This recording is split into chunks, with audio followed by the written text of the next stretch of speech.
Boa noite, professor. Tudo bom? Eu sou o aluno Fábio da Silva Teles, faço o sétimo período noturno com o senhor. Eu vim tentar apresentar um pouco do meu trabalho. Eu vou falar um pouco sobre o tema que eu escolhi, um tema que eu já tinha um plano já reservado para ele, eu já tinha aplicado essa aula em outro momento, no estágio, né, que eu participei da CEMED, e eu vou tentar trazer ele para os dias atuais agora, o tema dele é diferenças entre número maior e número menor, entendeu? Então, eu pensei em uma aula para o terceiro ano, são os alunos já de 11 anos, 12, 10 anos, que já tem um compreendimento melhor dos números, que já não tem tanta dificuldade em entender as casas, entender quais são os numerais, e fica mais fácil da gente trabalhar com ele e aplicar essa metodologia com mais eficiência. Tá bom, professor? Agora eu vou estar passando aqui, vou falando para o senhor.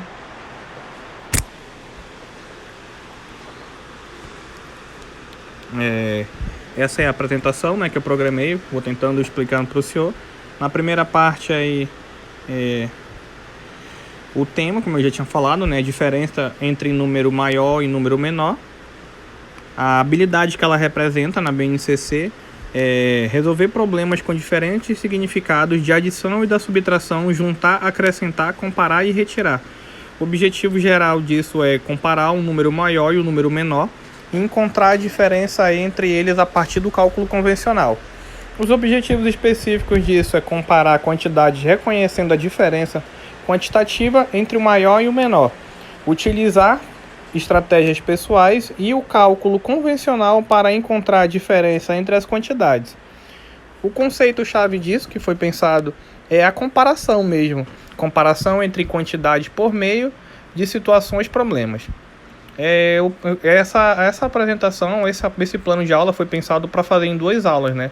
No caso seria uma introdução, uma discussão com os alunos, instigação deles, estimular eles a conversar, a entrar no assunto, a compreender o que a gente está falando, e na segunda aula a execução disso, né? Seriam com atividades, seriam com algumas recreações que também valeriam de uma forma, seria como avaliação. Método de avaliação eu não gosto muito do método tradicional, professor. Eu acho que isso já é um pouco meu mesmo, um pouco já da escola normal superior e alguns locais que eu tive experiência de trabalhar. Eu gosto de avaliar, de levar em consideração a participação deles, de entender qual é o momento que eles estão, se estão construindo a aula toda, se eles estão produzindo. Eu levo em consideração muito isso, e eu acho essa uma das melhores formas de fazer a avaliação, de uma forma construtivista, né? Uma forma participativa. O tempo sugerido já falei, é introdução. Uma introdução, no caso, é o início da aula. Eu gosto sempre de usar isso, né? Uma introdução disparadora, né? De onde que surgem os temas, como é que surgem, instigando os alunos. Eu gosto de começar sempre assim. Eu gosto de começar, como que seria um número maior e um número menor, tentando acessar o cognitivo dos alunos, tentando estimular eles para saber até o que eles já sabem, o que eles não sabem, o que eles gostam de contar, de que forma que eles gostam de contar, para poder tentar extrair uma informação e poder utilizar ela, né? Tentar utilizar ela no dia a dia na sala de aula. Tentar fazer com que estimule mais, que eles prestem mais atenção. Às vezes pode ser que um aluno goste de usar matemática em games, em desenhos, em livros que eles gostam de ler, em alguma forma assim que eu possa pegar isso e conduzir isso em sala de aula, né? Possa tentar prender a imaginação dele, estimular o cognitivo dele, aprendendo de uma forma prazerosa. Então, agora vem a introdução, né? A introdução é explanar o significado de diferença na comparação entre 2 números, que para encontrar a diferença entre 2 números pode-se partir do cálculo convencional, subtraindo e também completando mentalmente do número menor até o maior. Pode ser usada de alguns métodos, né? Essa introdução mesmo é para explicar como que pode ser a diferenciação. E eu pensei tem vários métodos, eu separei os 4 melhores que os alunos gostam de assimilar. E esses métodos que eu separei por experiência própria, por know-how meu, um pouco do que eu já introduzi em sala de aula e que eu tive a melhor resposta, eu tive o melhor feedback dentro da sala de aula. Eu separei alguns métodos aqui, né? Sempre a cada aula, a cada momento, sempre retomar a ideia de comparar as quantidades, de encontrar a diferença entre elas. Às vezes o aluno pode ter uma habilidade maior em comparar visualmente, ele enxergar assim porções de objeto e já entender que ali tem mais do que o outro, que tem menos. Pode ser que o aluno consiga optar pelo modo tradicional mesmo, né? Armando a continha, uma em cima da outra, o sinal, seja que opte, que entenda de forma mais eficaz assim. E pode ser o aluno que entenda de uma forma por escrita, que o aluno entenda de várias formas. Então eu gosto de aplicar diferentes métodos para eles se sentirem mais à vontade. E como eu falei na introdução disparadora, eu posso pegar alguma ferramenta ou algum sinal que o aluno deu e posso utilizar caso tenha uma dificuldade, ou que eu consiga utilizar essa ferramenta de uma forma mais prática, né? Eu tentei montar duas figurinhas, né? Que foi um exemplo, a resolução número 1, método número 1, método convencional mesmo, armando a continha, né? Começando a unidade, depois a dezena, subtraindo e pronto. Também tem o método 2, né? Que é o significado das diferenças, na comparação, que é encontrar a diferença. Tem alunos que gostam de fazer aquele contar pauzinho, né? Que é o bem tradicional. Contar pauzinho, vai riscando na folhinha do caderno, no cantinho. Vai botando no dedo até chegar lá. Tu tem 5 num dedo, tu tirou 3, ficou quantos? Então, esses métodos que eu gosto de utilizar, gosto de passar para ele. E sempre instigando o aluno a participar. Como é que vocês fazem? Vocês gostam de contar frutas? Você gosta de contar casinha, carro? Sempre estimulando o cognitivo. Eu gosto sempre de ter uma aula construtivista. E sempre retomando, né, a ideia do aluno dele entender de ele perceber e logo assimilar a questão de diferenças. Esse método agora que eu tô pondo, método 1, é o visual. Esse método aí é bastante eficiente. Eu gosto muito de utilizar ele no terceiro ano, no segundo, até no quarto ano um pouco ainda consigo utilizar ele. Visualmente a gente consegue entender que um círculo tem mais do que o outro, né? Até pela posição que estão postas as figurinhas, eu posso usar figurinhas diversas. Posso usar uma figurinha do cotidiano, posso usar um meme, posso usar uma figurinha que seja bem atrativa para eles, para prender um pouco da atenção deles e estimular a participação, né? E a posição, que ela é escalonada, também estimula muito visualmente. Percebe-se que no primeiro círculo consigo utilizar uma montagem, no segundo tem uma menor, e o sinal de igualdade é o que sobrou. Alguns alunos podem entender dessa forma bem prática, também pode entender daquela forma. Eu tenho 14 no círculo, eu tenho 10 no outro. Até 14 eu vou contar. 10, 11, 12, 13, 14. Então tenho 4. A resposta é 4. Tem o método 2 também, o convencional. E assim são alguns métodos que eu gosto de trabalhar, que foram alguns dos métodos mais eficazes que eu trouxe um pouco da minha experiência de sala de aula e estou tentando pôr aqui. Sempre, né, retomando a discussão sobre as diferenças, qual que vocês gostaram mais? Qual que é o mais prático para vocês? Sempre estimulando, sempre buscando acessar o conhecimento do aluno mesmo, tentando trazer ele para o centro da aula, para tentar, a partir do que ele já sabe um pouquinho, a gente começar a evoluir.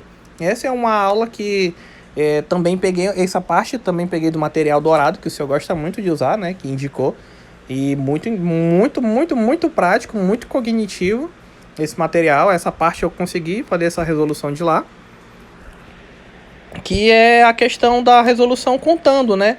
Tipo, essa questão do garotinho, ele pode usar essa resolução do método 4, de contando do 75 até o 89.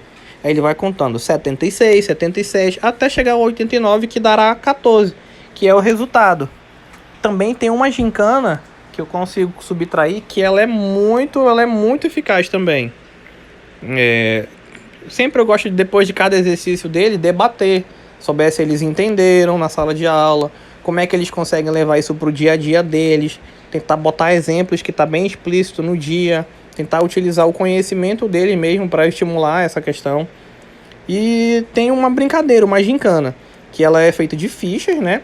Eu consigo pegar numerais, papel recortado com numerais, formam dupla, e cada dupla, os números estão emborcados em cima da mesa, ao chão, fazemos um círculo, uma roda, e cada um tira um número.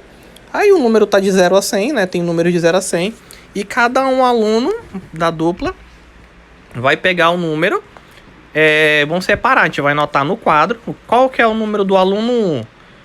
Aí, por exemplo, lá embaixo, como está no exemplo, o aluno 1 tirou o número 22, o aluno 2 tirou o número 33. Qual que é o maior número? A gente vai perguntar deles, a pergunta oral. O maior número é o 22 ou o 33? Aí vamos botar lá. E qual que é o menor? É o 22 ou o 33? Aí bota o menor. E qual que é a diferença? Aí você dá um tempinho para eles, né, raciocinarem. E vamos passar para a próxima rodada. Aí logo eles vão ter que responder. A diferença entre 33 e 22 é 11. E como é que vocês chegaram a qual foi o método que vocês utilizaram? Como que vocês contaram? Explica. Sempre é um trabalho em dupla. Eles vão achar uma melhor forma de que eles consigam conversar e explicar isso. Aí na segunda rodada também pode utilizar mesmo. Cada aluno vai ter 3 rodadas, né? Cada dupla, que diga, 3 rodadas. E vai ser a mesma coisa. Vamos escrever no quadro qual que é o menor, qual que é o maior. Ó, por exemplo, o aluno 1 agora nessa rodada tirou o número 25 e o aluno 2 tirou o número 15. Qual que é o maior? Isso que estimula que eles percebam que as casas decimais podem ser contadas também a partir do primeiro número, do segundo. Qual que é o maior? O 2 é maior do que o 1. Então, o meu número é maior do que o teu. Já percebam isso visualmente, sem ter que acessar a calculadora, ou ter que acessar a continha no dedo, ou fazer o risquinho, como é de costume, né? Isso vai estimulando a ser mais rápido, mais prático, mais eficiente. E logo buscando a diferença também, tendo acesso mais rápido, sempre avançando nesse ponto. Terceira rodada de novo. Terceira rodada, o aluno 1 agora pegou o número 50 e o aluno pegou o número 90. Ele pode perceber de várias formas agora.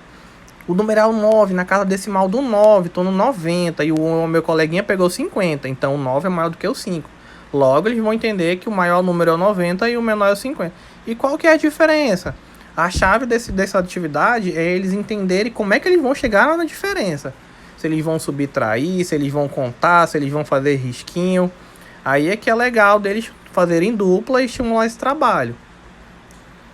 O propósito dessa atividade, desses métodos que eu propus, é consolidar a ideia de encontrar a diferença quantitativa entre o número maior e um número menor, utilizando diferentes métodos e bem interessantes que podem ser métodos divertidos. Como eu estava falando, né, no primeiro momento que foi a introdução, eu expliquei os métodos para ele, de que forma podem fazer, conversando. E o segundo momento seria esse momento da gincana, seria o momento da conversa, a roda de conversa, e saber perceber, todos vão ter que participar. Quem que participou, quem que gostou mais, e assim eu gosto de fazer a avaliação construtivista.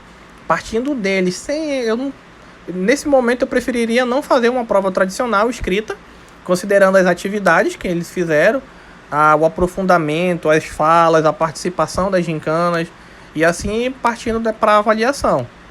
A roda de conversa também servirá, né, como avaliação, a conversa deles, a dinâmica, o trabalho em grupo, a brincadeira, se eles se divertiram, se não se divertiram, tudo isso vai contar. Entender as notas partirão dessa parte do engajamento. E assim eu vou conseguindo desenvolver as aulas e estimulando a matemática, né? Como eu já tive um pouco de experiência, eu vejo que a matemática é um dos principais terrores dos alunos.